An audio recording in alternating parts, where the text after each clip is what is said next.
સાચામાં સાચો ધારાસભ્ય આ ડેડિયાપાડા વિસ્તારમાંથી બનેલ હોય અને આમ આખા ભરૂચ જિલ્લામાં બી સાંસદમાં એ ઊભા રહેલા હતા અને એમને પણ સારા મત મેળવ્યા હતા, પણ એમની કમનસીબે હાર થઈ હતી. પણ એ ધારાસભ્યને ખોટી રીતે ફસાઈને ખોટા કેસ કરીને જેલમાં રાખવામાં આવ્યા છે, એટલે પ્રજાને પણ બહુ નુકસાન થયેલું, જનતાને બી નુકસાન થયેલું છે. એમને કેટલાક ભ્રષ્ટાચારના કેસો બહાર પાડેલા છે, મનરેગા કૌભાંડનો ભ્રષ્ટાચાર, એના કારણે એને જેલમાં નાખવામાં આવેલા છે.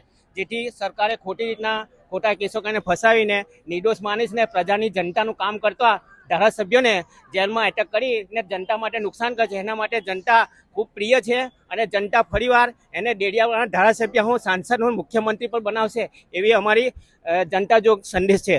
શું લાગે છે એમને કેટલું અઘરું પડશે? કારણ કે 1 વર્ષ સુધી તો હવે ડેડિયાપાડા એમને જવાનું નથી, તો હવે ત્યાંથી બહાર રહીને કામ કેવી રીતે કરશે?